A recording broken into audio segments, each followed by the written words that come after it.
ప్రేక్షకులకు నమస్కారం. భారత స్వాతంత్ర స్వర్ణోత్సవాలు జరుపుకుంటున్న సందర్భంగా భారత స్వాతంత్రోద్యమంలో పత్రికలు, పాత్రికేయుల పాత్ర, అందులో ముఖ్యంగా తెలుగువారి ఔన్నత్యము, తెలుగువారి పాత్రను గురించి చర్చించుకోవడానికి కొరకు నాగసూరి వేణుగోపాల్ గారు గతంలో కూడా ఈ సబ్జెక్టు మీద ఎన్నో విషయాలను మాట్లాడడం జరిగింది. వారు సినిమాలు, పత్రికలు, సాహిత్యము, ముఖ్యంగా గాంధీజీ సాహిత్యం మీద, గాంధీజీ ఆలోచనలు ఈనాటి సమాజానికి ఎలా ఉపయోగపడతాయనే దాని మీద ఈ తరానికి పరిచయం చేసే ఒక బాధ్యతను ఎంచుకొని ఉన్నారు.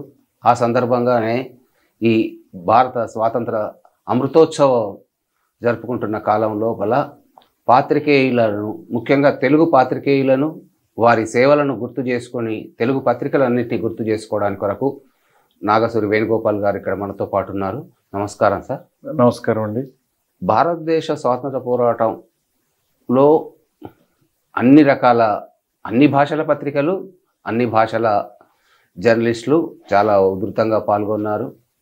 కానీ వారందరితో పాటు మన తెలుగు ప్రాంతానికి సంబంధించిన వారు, ఉమ్మడి ఆంధ్రప్రదేశ్ కావచ్చు, లేదా అప్పుడు మద్రాసు రాష్ట్రంలో కలిసిన తెలుగు రాష్ట్రాలు, తెలుగు ప్రాంతం కావచ్చు, ఇప్పటి తెలంగాణ, ఆంధ్రప్రదేశ్లలో చాలా పత్రికలు తెలుగు ఉద్యమ నేపథ్యంలో వచ్చి ఉద్యమానికి స్ఫూర్తిగా నిలిచాయని అంటున్నారు. అసలు భారత స్వాతంత్రోద్యమంలో తెలుగు పత్రికలు, పాత్రికేయుల పాత్ర, వాళ్ళ కృషి ఏంటిదో ఒకసారి మనం ఈ తరానికి పరిచయం చేద్దామని ఈరోజు ఇక్కడ మనం కలుసాము. మీరు ఆ వివరాలను చెప్తే సంతోషిస్తాం. చాలా చాలా సంతోషం ప్రభాకర్ గారు. మనం భారత స్వాతంత్రాన్ని మనం సంపాదించుకొని 75 ఏళ్ళు అవుతున్న సందర్భంగా మనం చాలా విషయాలు ప్రస్తావించుకుంటున్నాము. అందులో చాలా ప్రాంతాలు, చాలామంది నాయకులు, చాలా రకాల భావజాలాలు, చాలా సంస్థలు అంతర్భాగంగా కృషి చేశాయి. ఇక్కడ మనం పత్రికలు లేదా పాత్రికేయ విలువలు, పాత్రికేయ పోరాటం, స్వతంత్ర పోరాటం, వీటిని చూసినప్పుడు ప్రపంచంలో ఏ దేశంలో లేని గొప్ప చరిత్ర భారతదేశంలో ఉంది. ఎందుకంటే పత్రికలు ఎదగడము, భారత స్వాతంత్ర సమరం కొనసాగడము దాదాపు చట్టాపట్టాలు వేసుకుని సమాంతరంగా నడిచాయి. ఒక రకంగా చూస్తే ప్రపంచవ్యాప్తంగా మొదటి ప్రపంచ యుద్ధం తర్వాత జర్నలిజం అనేది ప్రపంచవ్యాప్తంగా ఒక రూపం పోసుకుని ఒక స్పష్టమైన వృత్తిగా, ప్రవృత్తిగా, ఒక ఉపాధిగా అది పరిణమించింది. కారణం ఏంటంటే అప్పటి యుద్ధం కారణంగా ఎటువంటి మార్పులు వచ్చాయి, ఎవరు ఏమిటి అనే ఆసక్తితో జర్నలిజం మొదలైంది అని ప్రపంచవ్యాప్తంగా నమ్ముతున్నాం.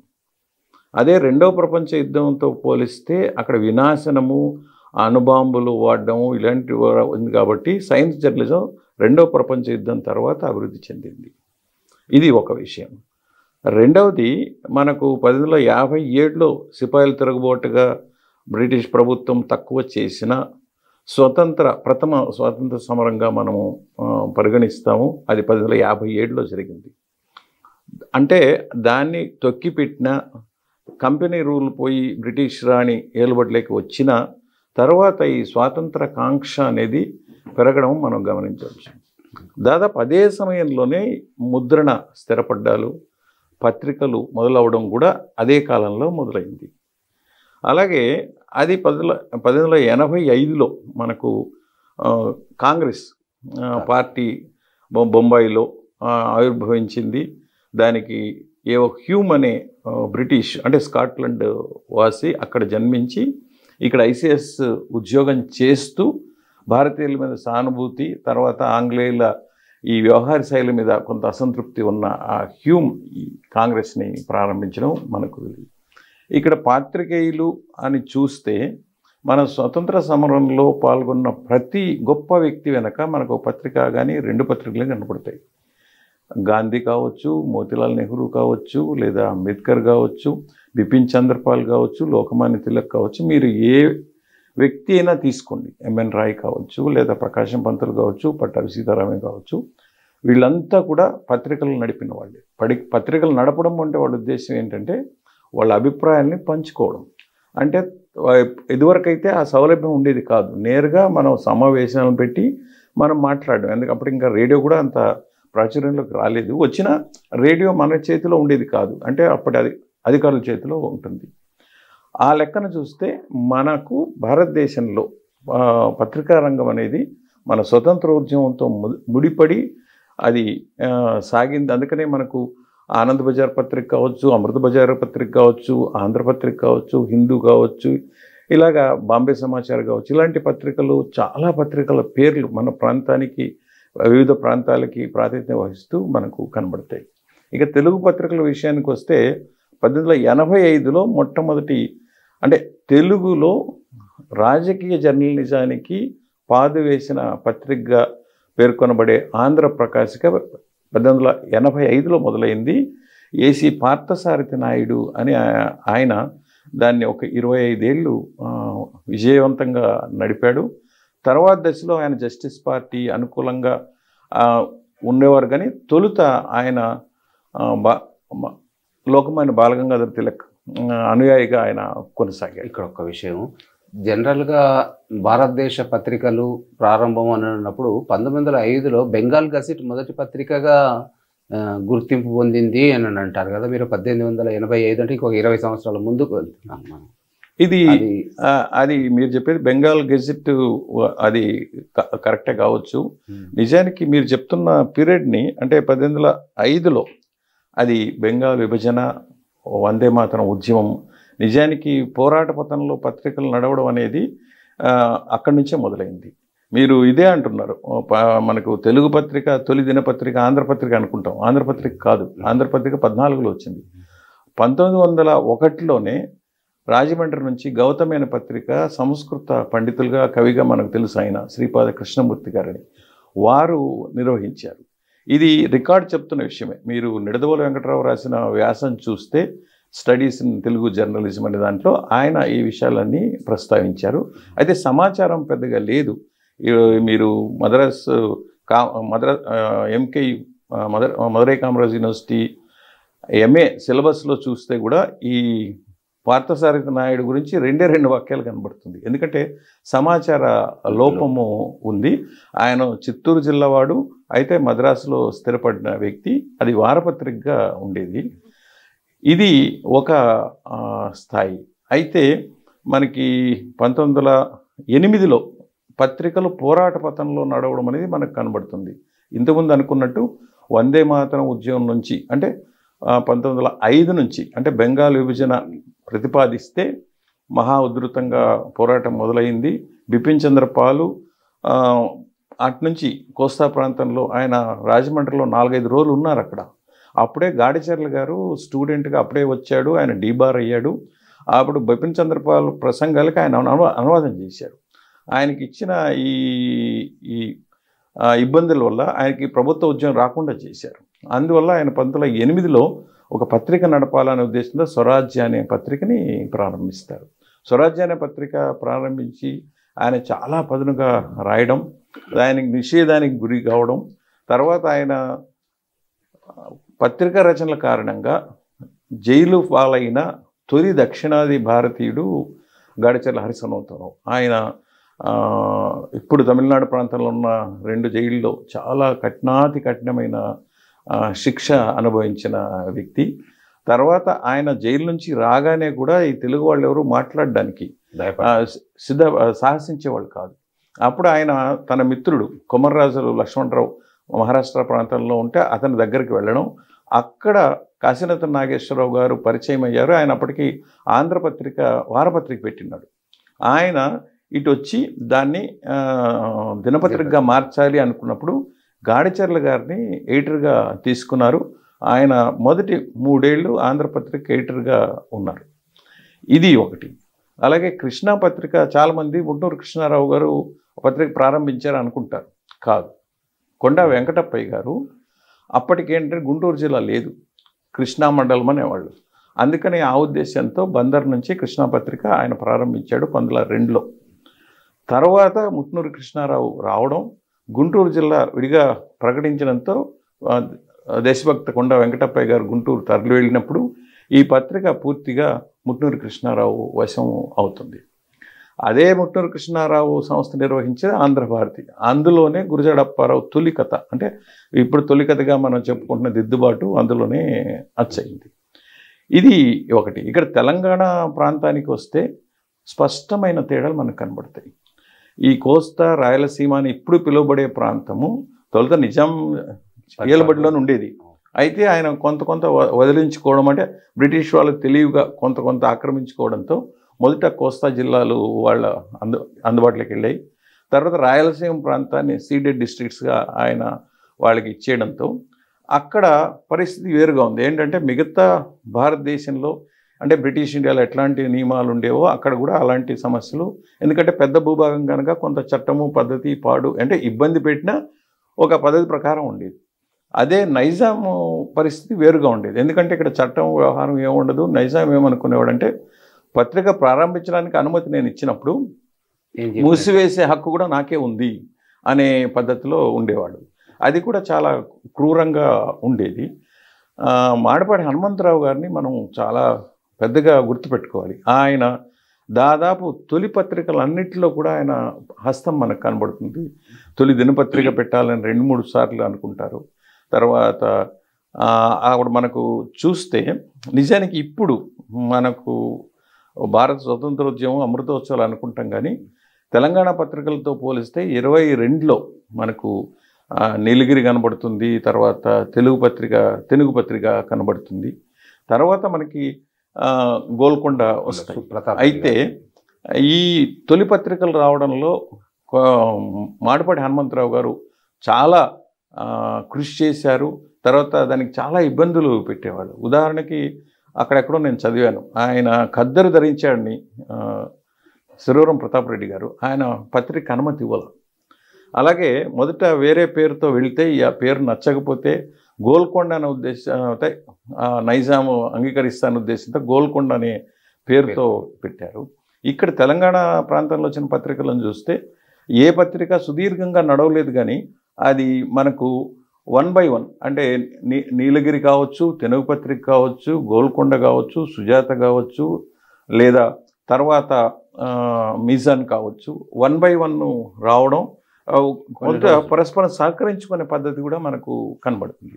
ఒక దశలో అయితే ఇక్కడ పత్రిక నడపడం కష్టమని ఆంధ్రవాణి, అది దినపత్రిక ఈ నైజాం తెలుగు వాళ్ళ కోసం నడిపిన పత్రిక విజయవాడ నుంచి నడిపారు. ఇక్కడ తెలుగు పత్రిక అనుకుంటే మొదల 47-2లో వచ్చిన తెలంగాణ అనే తొలి పత్రిక దినపత్రిక మనం చెప్పుకోవాలి. గోల్కొండ కంటే ముందు వచ్చింది తెలంగాణ దినపత్రిక. గోల్కొండ ఏమంటే ద్వైవార పత్రిక, అంటే అప్పటికి తెలుగు పత్రిక నీలగిరి అవి వారపత్రికలుగా ఉండేవి. ఇది వారానికి 2 సార్లు. అది కూడా మాడపాటి హనుమంతరావు గారు సలహా ఇచ్చారని, అలాగే హైదరాబాద్ అనే పేరుతో దినపత్రిక తేవాలని మాడపాటి హనుమంతరావు ప్రయత్నించారు. తెలంగాణ అనే పేరుతో తేవాలని అనిపించారు. దేశమాత అనే పేరుతో కూడా ప్రయత్నం చేసినట్టు. ఎందుకంటే తొలి రోజుల చరిత్రని పరిశీలిస్తే మాడపాటి హనుమంతరావు గారి పాత్ర చాలా పెద్దగా మనకు అనిపిస్తుంది. అటు పత్రికలు అటువైపున చూస్తే ఆంధ్రప్రదేశ్ అంటే ఇప్పుడుగా పిలువబడే ఆంధ్రప్రదేశ్ ప్రాంతం చూస్తే మనకు రాయలసీమ ప్రాంతంలో మనకు సాధన పత్రిక కనపడుతుంది. శ్రీ సాధన పత్రిక, అది ఆయన పప్పూరు రామాచార్య 1926 నుంచి వారపత్రిక ఉజ్వలంగా నడిపాడు. అలాగే నెల్లూరు వైపు నుంచి వస్తే 1930 నుంచి అక్కడ జమీన్ రైతు వచ్చింది. అలాగే రాజమండ్రి నుంచి చూస్తే ఈ స్వరాజ్య అక్కడి నుంచి కొంత, అదే అచ్చయ్యేది మాత్రం బందర్లో అచ్చయ్యేది. అలాగే ఇంకొక విషయం కూడా ఉంది, చిలకమర్తి లక్ష్మీనరసింహ పంతుల్ని మనం గణపతి నవల రచయితగానో గయోపాఖ్యనో ఈ పద్య నాటకం రచయితగానో అనుకుంటాం. ఆ వాటితో పాటు ఆయన దేశమాత అనే పత్రిక నడపడం, అది 1000 రూపాయలు ఆయనకి పెనాల్టీ వేస్తే కట్టలేని పరిస్థితిలో ఆ పత్రిక మూతబడటం, చాలా భరతఖండం అని మొదలయ్యే పద్యం ఆయన బిపిన్ చంద్రపాల్ ప్రసంగం మీటింగ్లో ఉన్నప్పుడు ఆయన అలవోకగా, ఎందుకంటే ఆయనకు చూపు లేదు, మనకు తెలుసు చిలకమర్తి గారికి తొలి దశలోనే చూపు పోయింది. ఆయన ఎక్స్టెంపోగా ఆ పద్యాన్ని ఆయన చెప్పడం, అంటే మూతులు బిగిగట్టి మీరు పాలు పితుక్కుంటున్నారు, అంటే ఎక్స్ప్లాయిట్ చేస్తున్నారు భారతదేశాన్ని అని అది ఆ పద్యం మనకు కనబడుతుంది. ఇలా చూస్తే రకరకాల విధానాల్లో ఇక్కడ ఒకటి గమనించాలండి. ఇక్కడ ఏంటంటే 1938లో గాంధీని కూడా రాకుండా నైజాం గారు ప్రయత్నం చేశారు. 38 నుంచి ఆయనకి ఏంటంటే 38లో అంటే రెండో ప్రపంచ యుద్ధం మొదలవడం, బ్రిటిష్ వాళ్ళు ఇప్పుడు కాబట్టి రేపైనా వెళ్ళిపోతారు అని కొంత ధృవపడిన తర్వాత ఆయన స్వతంత్రం వచ్చిన తర్వాత ఏం చేశాడంటే బ్రిటిష్ వాళ్ళతో చేసిన ఒప్పందాలని రద్దు చేస్తున్నానని ప్రకటించుకున్నాడు. అంటే అప్పటికి ఏంటంటే ఇప్పుడు కోస్తాగా పిలువబడేది, ఇప్పుడు రాయలసీమగా పిలువబడేది కూడా తనదే అని, అంటే బందరు రేవుపట్నంగా ఒక స్వతంత్ర దేశంగా తను కొనసాగాలనే ఉద్దేశంతో ఆలోచన చేశాడు. 38 నుంచి ఆ ప్రయత్నాలు మొదలయ్యాయి. ఆ ఉద్దేశంతోనే ఆయన 35 ప్రాంతంలోనే రేడియో స్టేషను తీసుకొని ఔరంగాబాద్లో ఒక ట్రాన్స్మిటరు, హైదరాబాద్లో ఒక ట్రాన్స్మిటరు రన్ చేశాడు. తర్వాత మీజాన్ అనే పత్రికని మనం చాలా గొప్పగా చెప్పుకుంటాం. నిజానికి ఆయన ఏంటంటే పత్రిక నడిపితే బాగుంటుంది, అవసరం, ఎందుకంటే తన స్వతంత్ర రాజ్యం అనే ఉద్దేశంతో 44లో వచ్చింది. అది చాలా తమాషగా ఉంటుంది. మీజాన్ అనే పత్రిక 3 భాషల్లో వచ్చేది, ఉర్దూ, ఇంగ్లీషు, తెలుగు. అది కూడా ఏంటంటే ఒక బిజినెస్ మ్యాన్ అడ్వైస్ చేశారట. అంటే ఈ సలహాలంతా అలాంటి వాళ్ళే చేస్తుంటారు. అదే కలకత్తా వాలా అనే ఆయన్ని తీసుకొచ్చారు. కలకత్తా వాలా అంటే కలకత్తా ఆయన కాదు, ఆయన బొంబాయి వాడు, పేరు కలకత్తా వాలా. ఆయన వచ్చి ఆయన సహాయంతో నైజాం 3 పత్రికలు 3 భాషల్లో ఒకే పేరుతో తెచ్చారు, ఉర్దూ, ఇంగ్లీషు, తెలుగు. అయితే ఉర్దూ, ఇంగ్లీష్ ఏంటంటే అది ఇదే మాటే, అంటే ఏది మన స్వతంత్ర రాజ్యం ఉండాలి అనే భావంతో స్పష్టంగా నడిచేది. తెలుగు ఏంటంటే నైజాం ప్రభువులకి ఆయన సిస్టంలో ఉండే వాళ్ళకి తెలుగు బోధపడేది కాదు. అందుకని కానీ తెలుగు వాళ్ళని చేరాలి, ఎక్కువ మంది ఉన్నారనే ఉద్దేశంతో తెలుగు పత్రిక నడిపారు. అప్పుడు ఎడిటర్గా ఎవరిని తేవాలంటే కాకినాడ నుంచి ఒక ముస్లిం సిద్ధమయ్యారు. అయితే ముస్లిం వస్తే తన లోటుపాట్లన్నీ పూర్తి అర్థమవుతాయి, ఉర్దూ తెలిస్తే, ఉర్దూ పెద్దగా తెలియని ఒక మనిషిని తీసుకొద్దామని అడవి బాపరాజుని తీసుకొచ్చారు. యాక్చువల్గా అసలు ఈ ఉద్దేశంతో పెడితే చివరికి ఏమైందంటే ఆంధ్ర మహాసభను సమర్థించే పద్ధతిలో ఈ వాళ్ళ పోరాటానికి వేదికగా, మరీ ముఖ్యంగా ఈ సాయుధ పోరాటం మొదలైనప్పుడు దొడ్డి కొమరయ్య ఇష్యూకి సంబంధించి స్పెషల్ ఇష్యూనే తెచ్చారు. ఒకసారి రాంభట్ల గారు ఒక వార్త రాశారని అంటారు, నైజాంని ఉరి తీయాలి నారాయణగూడలో అనే వార్త హెడ్డింగ్ పెట్టి రాసేశారు. అది బాపిరాజు గారు చూసుకోలేదు, అది అచ్చయిపోయింది. అచ్చయిపోయినాక దాంతో చాలా గందరగోళం అయింది అని ఉద్దేశం. ఎందుకంటే అప్పట్లో రాంభట్ల ఒక్కరికే ఉర్దూ వచ్చు అని, మిగతా వాళ్ళంతా కూడా తిరుమల రామచంద్ర, విద్వాన్ విష్ణు లాంటి వాళ్ళు అప్పటికి వెళ్ళిపోయారు అనుకోండి, వాళ్ళకి ఉర్దూ అంత ఐడియా ఉండేది కాదు. అలా చూసినప్పుడు ఏమనిపిస్తుందంటే మనకు బ్రిటిష్ వాళ్ళ నియంత్రణలో ఉన్న భూభాగం కానీ, నైజాం అధీనంలో ఉన్న ప్రాంతం కానీ, అంటే వాళ్ళని నియంత్రించే వాళ్ళని వ్యతిరేకించడము, విభేదించడము లేదా పోరాటమే స్వతంత్ర పోరాటంగా మనం భావించినప్పుడు ఇక్కడ నిజాం వ్యతిరేకంగా నడిచిన పత్రికలు, ఎందుకంటే తొలి దశలో మరాఠీ వాళ్ళతో ఇబ్బంది పడ్డారు, తర్వాత స్కూల్స్ తక్కువ ఉన్నాయి, అందుకనే తెలుగు పత్రిక రావడానికే చాలా టైం తీసుకుంది, తర్వాత దినపత్రిక రావడానికి చాలా టైం తీసుకుంది. ఒక దశలో డెక్కన్ క్రానికల్ కూడా ఇక్కడ ఆపేసి ప్రచురణ విజయవాడ నుంచి నడిపిన పరిస్థితి ఉంది. తర్వాత మందుమల నరసింహారావు రయ్యత్ పత్రిక ఇది భరించలేక క్లోజ్ చేయడం కూడా మనకు 47లో కనబడుతుంది.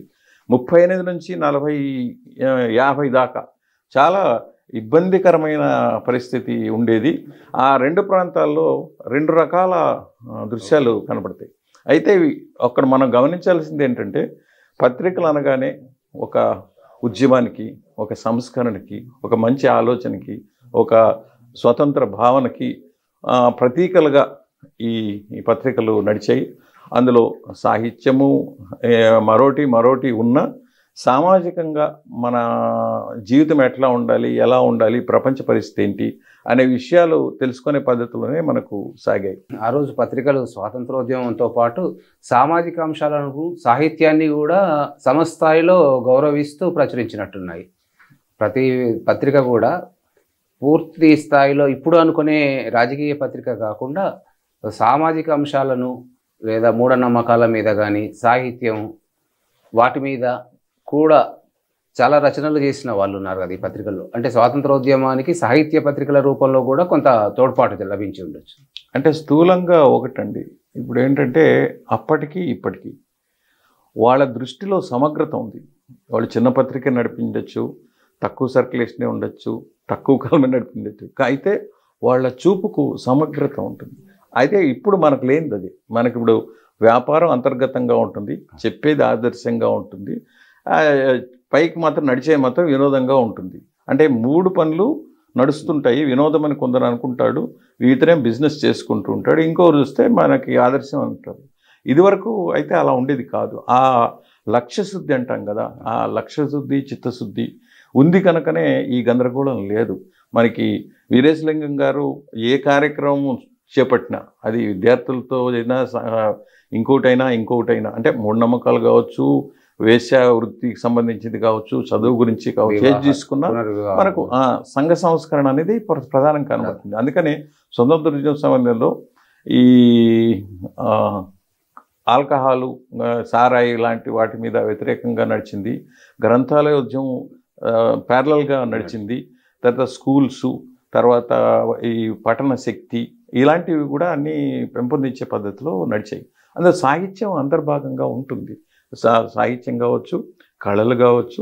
అయితే ఇంకొకటి కూడా ఏమంటే, సాహిత్యం అని మన స్థూలంగా అనుకున్న ఈ ఉద్యమ సమయంలో పాటలు కానీ లేదా నాటకాలు కానీ చాలా ఉజ్వలంగా నడిచిన సందర్భాలు ఉన్నాయి. ఇప్పుడు మనకు నేతాజీ జై హింద్ పేరుతో ఆయన రేడియో స్టేషన్ నడిపారు. రామ్మనోహర్లోహియా ఆజాద్ రేడియో పేరున ఆయన ఒక రేడియో స్టేషన్ నడిపారు. అని ఎన్ని రోజులు అని కాదు, అంటే వాళ్ళు ప్రయత్నం చేశారు. చేయగలిగినప్పుడు రామ్మనోహర్ లోహియా చేసినప్పుడైతే ఆ రేడియో స్టేషన్ కేవలం 78 రోజులు నడిచింది. అయితే గొప్ప విషయం ఏంటంటే, ప్రతి పెద్ద నాయకుడు జైల్లో ఉన్నాడు. అప్పుడు దిశానిర్దేశన చేసింది ఇదే. అలాగే మన తెలంగాణ ప్రాంతంలో భాగ్యనగర్ రేడియో అంటే నైజాం కన్నుగప్పాలు కనుక నైజాం చుట్టుపక్కల అంటే కర్నూలు నుంచి భాగ్యనగర్ రేడియో అని అది కొంతకాలం నడిచింది. అది కూడా చిన్న విషయం కాదు. ఎక్కడి నుంచో ట్రాన్స్మిటర్ తెచ్చి వీళ్ళకి తెలియకుండా వేరు ఊర్లు మారుతూ ట్రాన్స్మిటర్ని నడపడం, ఎందుకంటే గుర్తిస్తే దాన్ని నాశనం చేస్తారు, కేసులు పెడతారు. అలాంటప్పుడు అది కాస్త ప్రచారం. ఇంకోటి ఏంటంటే, నైజాం రేడియో మొత్తం పూర్తిగా నైజాం అనుకూలంగా ఉండేది. అదే ప్రభుత్వం అంటే భారత ప్రభుత్వం వచ్చిన తర్వాత ఆకాశవాణి హైదరాబాద్గా మారింది ఆ ట్రాన్స్మిటర్. అప్పట్లో ఏంటంటే ఈ పరస్పరం ఖండించుకోవడానికి, అంటే నైజాం రేడియో ప్రసారాలని ఖండించడానికి భాగ్యనగర్ రేడియో ఉపయోగపడేది. మీరు ఆ విషయాలు కావాలనుకుంటే మన గడియారం రామకృష్ణారావు గారి శతపత్రం ఆత్మకథ చదివితే మనకు తెలుస్తుంది. ఈ మధ్య దానికి సంబంధించిన నాయకుడు ఒక రెడ్డి గారు, పేరు గుర్తు రావడం లేదు, ఆయన జీవిత విశేషాలతో 2017లో ఒక చిన్న పుస్తకం కూడా వెలువడింది. అయితే అలాంటి విషయాలన్నీ గుర్తు చేసుకుని మనం ఏ లక్ష్యంతో అయితే పోరాడగలిగాము, ఎందుకు పోరాడాము అని గుర్తు చేసుకుని మళ్ళీ మనలో ఏదన్నా కొరవడిన దృక్పథం కానీ లేదా ఆలోచన కానీ మనకి ఉంటే దాన్ని సవరించుకోవడానికి ఇటువంటి సందర్భం ఉపయోగపడుతుందని నేను భావిస్తున్నాను. ఆజాదీ కా అమృతోత్సవ్ అని చాలా రంగాల్లో ఏవో కార్యక్రమాలు చేస్తూనే ఉన్నారు. పాత్రికేయ సంఘాలు కావచ్చు, లేదా పత్రికా సంస్థలు కావచ్చు, ప్రభుత్వం అయినా దృష్టి పెట్టి ఈ పత్రికల పాత్ర, పత్రికల్లో పాల్గొన్న వాళ్ళను గుర్తు చేసుకునే కొన్ని కార్యక్రమాలు చేస్తే బాగుంటుందేమో అనేది నా ఆలోచన. ఎందుకంటే వ్యక్తిగతంగా ఎవరమో ఒకరమో ఇద్దరమో చేస్తే చాలా లిమిటెడ్గా చేయగలుగుతారు. ఇప్పుడు పత్రికా సంఘాలు లేదా పత్రికలు కానీ, పత్రికా యాజమాన్య సంఘాలు కానీ, విలేకరుల సంఘాలు కానీ చాలా ఉన్నాయి. వాటి చేసే శక్తి కూడా ఉంటుంది. కానీ వాళ్ళు ఎవరు కూడా ఆలోచనలో ఉన్నట్టు ఏమి కనబడడం లేదు కదా.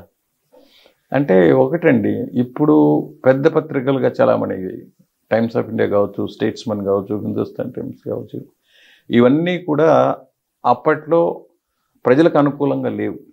అప్పుడు ఏంటంటే అది బ్రిటిష్ వాళ్ళ హయాంలో వాళ్ళకు అనుకూలంగా నడిచింది. ఇప్పుడు కూడా ఏంటంటే వాళ్ళు వ్యాపార దృష్టితోనే, ఇదివరకైతే పత్రిక నడపడం వేరు, ఇప్పుడు పత్రిక నడపడం వేరు, లేదా ఛానల్ పెట్టడం వేరు. ఎందుకంటే చాలా పెద్ద ఎత్తున పెట్టుబడి కావాలి. అవును. పెట్టుబడి ఎవరు పెడతారు? ఏదో కొంత రాబడి ఉంటేనే పెట్టుబడి పెడతాడు. సేవ చేయడానికి ఇప్పుడు సిద్ధంగా లేరు. ఒకప్పుడైతే అమృతాంజన్ ఔషధంతో వచ్చిన ఆదాయాన్ని ఆంధ్రపత్రికకు ఆయన వాడారు. లేదా వరదరాజన్ నాయుడు తన ఆయుర్వేదంతో మందులతో ఆయన లాభం సంపాదించి ఇండియన్ ఎక్స్ప్రెస్ స్టార్ట్ చేశాడు. అయితే 2-3 ఏళ్ళకే ఆయన వేరే వాళ్ళకి అమ్మేయాల్సి వచ్చింది. అలాగే గృహలక్ష్మి వరకు తీసుకుంటే లోద్రాని ఇప్పటికీ ఆడవాళ్ళకి ఆరోగ్యానికి వాడే ఔషధం అది ఆయన బాగా లాభాలు వచ్చాయి. అందుకనే గృహలక్ష్మిని స్త్రీల కోసం ఆయన పత్రిక నడిపారు. రచయిత్రులకి స్వర్ణ కంకణం ఆయన ఇచ్చారు. ఆయన కేవలం కాలినడకన ఇక్కడ ప్రకాశం జిల్లా నుంచి మద్రాసు దాకా వెళ్ళి అక్కడ తన బతుకు తెరువు కోసం రకరకాల కష్టాలు పడి ఆయుర్వేదంతో నమ్ముకుని తర్వాత దాని లాభాలు వచ్చాక ఆయన జనానికి ఎట్లా ఉపయోగపడాలనే ఉద్దేశంతో వీళ్ళు చేశారు. ఇప్పుడు ఏంటంటే ఇదివరకు చెప్పాం కదా, ఇప్పుడు సమగ్రత ఉండదు. నాకు కావాల్సింది నేను ఆలోచన చేస్తుంటాను, చెప్పేది మాత్రం ఇంకో రకంగా చేస్తుంటాను. అందుకని అప్పట్లో పెద్ద పేరున్న పత్రికలు ఇప్పుడు దాదాపు లేవు. ఆంధ్రపత్రిక 2014లో మద్రాసులో వచ్చింది. అప్పుడే తెలుగు మాట్లాడే వాళ్ళకి ఫస్ట్ టైం దాని యానివర్సరీ అప్పుడు వాళ్ళు కలవడం, దాని తర్వాతనే తెలుగు రాష్ట్రం కావాలా అని అప్పుడు మొదలైంది. అంటే వాళ్ళందరికీ ఒక కేంద్రంగా అది పనిచేసింది. మరి అట్లాంటి పత్రిక ఇప్పుడు లేదు. అది అమృత బజార్ పత్రిక కూడా అంతే. అలాగా గొప్ప చరిత్ర ఉన్న పత్రికలు సంస్థలు ఇప్పుడు లేవు. ఇప్పుడంతా పెద్ద పెద్ద వ్యాపారాలు చేసుకునే సంస్థలు లేదా పత్రికలు, వాళ్ళకే టీవీ ఛానల్ ఉంటాయి, వాళ్ళకే సినిమాలు తీసుకుంటారు. కాబట్టి వాళ్ళ సంస్థల్లో పనిచేసి అదే పద్ధతిలో ఆలోచన చేయడానికి అలవాటు పడ్డారేమో అని కూడా అనిపిస్తుంది. రెండోది ఏంటంటే మనకు మరపు ఎక్కువేమో తెలీదు, అలాగే సాహసం చేసే లక్షణం కూడా తక్కువేమో తెలియదు. ఎందుకంటే ఇప్పుడు మీరు చెప్తున్న పద్ధతిలో నడవాలంటే వాళ్ళకి ఎంతో కొంత స్వార్థ దృష్టి ఉండకూడదు, సాహసం చేసే ధైర్యము దృఢచిత్తము ఉండాలి. మరి అలాంటి పరిస్థితి ఉందా? దానికి ఎవరు మొదలెడతారు? అంటే ఇప్పుడు తెలంగాణ తెలుగు రాష్ట్రాల నుంచే కాసా సుబ్బారావు కావచ్చు, చలపతిరావు గారు కావచ్చు, దేశ స్థాయిలో గొప్ప జర్నలిస్ట్గా గుర్తించబడ్డారు. కానీ ఈ తరానికి వాళ్ళ గురించి అసలు తెలియనేది లేదు. అట్లా చాలామంది ఉంటారు కదా. ఈ అమృతోత్సవ సందర్భంగా అందరినీ కూడా ఒకసారి గుర్తు చేసుకునే అవకాశం ఉంటుందేమో అనేది మన ఆలోచన. చేయాలండి. మీరు చెప్తున్నది చాలా సబబు. ఎందుకంటే సివై చింతామణి ఆయన అసెంబ్లీలో ఎంపికైన మనిషి, అక్కడ అపోజిషన్ లీడర్గా అలహాబాద్ నుంచి నడిపాడు లీడర్ అనే పత్రికని. మోతిలాల్కి అసలు నిద్ర లేకుండా చేసేవాడు. ఇంకా చలపతిరావు చెప్పక్కర్లా, ఆయన ఇప్పటికీ జర్నలిస్ట్ సంఘాలు ఆయన చాలా గొప్ప నాయకుడే కొనసాగి ఆయన ఆజన్ బ్రహ్మచారిగానే తన జీవితాన్ని గడిపాడు. చాలా ఢిల్లీలో పొద్దునే వాకింగ్కి వెళ్ళి టీ ఆర్డర్ చేసి టీ వచ్చే లోపు ఆయన అటే కుప్పకూలిపోతారు. అంటే ఆ జీవితం అంత సరళంగా ఉంది. ఇప్పుడు కోటనరాజు రామారావు, కోటనరాజు పున్నయ్య పేరున లాహోర్లో ఇప్పటికి ఒక వీధి ఉంది. అలాగే కోటనరాజు రామారావు, కాసా సుబ్బారావు, కుందుర్తి ఈశ్వరదత్ కూడా చాలా పెద్ద ఇంగ్లీష్ ఎడిటరు. అయితే నైజాం కాలంలో ఆయన ప్రెస్ ఆఫీసర్గా పనిచేసేట. ఆ టైంలో ఏ పని చేసింటారో మనకు తెలుసు. అలాగే జీవి కృపానిధి అని డెక్కన్ హెరాల్డ్కి 10-15 ఏళ్ళు ఆయన ఎడిటర్గా చేశారు. జీకే రెడ్డి లేదా నార్ వెంకటేశ్వరరావు, వీళ్ళంతా కూడా ఏంటంటే ఆ సమయంలో మన తెలుగు ప్రాంతానికి ఇదివరకే మీతో అన్నట్టు ప్రకాశం పంతుల దగ్గర సబ్ ఎడిటర్గా చేసిన వాళ్ళంతా పెద్ద స్థాయిలో ఇంగ్లీషు పత్రికలో ఎడిటర్లుగా వెళ్ళారు. ఇంకా ఒక పోలిక ఉందండి తెలుగు ప్రాంతానికి మలయాళ ప్రాంతంలో చాలా పెద్ద పెద్ద కార్టూనిస్టులు వచ్చారు. తెలుగు ప్రాంతం నుంచి చాలా పెద్ద పెద్ద ఎడిటర్లు వచ్చారు. ఇప్పుడు అంతమంది లేరు. అది ఒక రకంగా విచిత్రంగా అనిపిస్తుంటుంది. రామకోటేశ్వరరావు, కోల్వెంద రామకోటేశ్వరరావు త్రివేణి అనే పత్రిక చాలా గొప్పగా నడిచింది. మరి వీళ్ళందరినీ గుర్తు చేసుకోవాల్సిన అవసరం మాత్రం చాలా ఉంది. ఎందుకంటే వాళ్ళంతా త్యాగ పురుషులు, మహానుభావులు. తర్వాత వాళ్ళు ఎంతో కొంత అక్కడ కృషి చేయకపోతే మనం ఈ స్థాయిలో ఈ పత్రికా చట్టాలు కానీ పత్రికలకి ఇంత చిరకీర్తి కానీ, ఇప్పటికీ చాలామంది టీవీ ఛానళ్ళు ఖరాబ్ అయితే బాధపడరు, కానీ పత్రిక ఏదన్నా వంక వార్తో లేదంటే వంక తిరుగుడు ఆర్గ్యుమెంట్ చేస్తే చాలామంది బాధపడతారు. ఎందుకంటే మనం మాట్లాడుకున్న ఇన్ని విషయాలు పత్రికలతో ముడిపడినాయి. పత్రిక అనగానే ఒక శిలాక్షరం అని, పత్రికలో వచ్చిన వార్తని అంత గౌరవంగా, ఒక భగవద్గీతకో ఖురాన్కో లేదా బైబిల్కో లేనంత ప్రాక్టికల్ గౌరవం. ఎందుకంటే అప్పట్లో రచరచ తక్కువ ఉంది.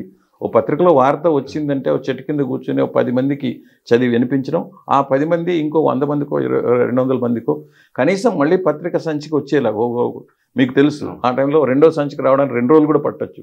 అలాంటి మళ్ళీ సంచిగా వచ్చేదాకా ఇదే సమాచారమే స్ప్రెడ్ అవుతూ ఉంటుంది. అంటే ఆ అభిప్రాయాన్ని కూడదీసుకుని ఇంకా మాట్లాడాలంటే అండి, మనకు మొత్తం మన చరిత్రను చూస్తే మనం మొత్తం ఇప్పుడు భారతదేశంగా పిలువబడే అంత ఒక ప్రాంతంగా ఒక ఏలుబడిలో లేదు.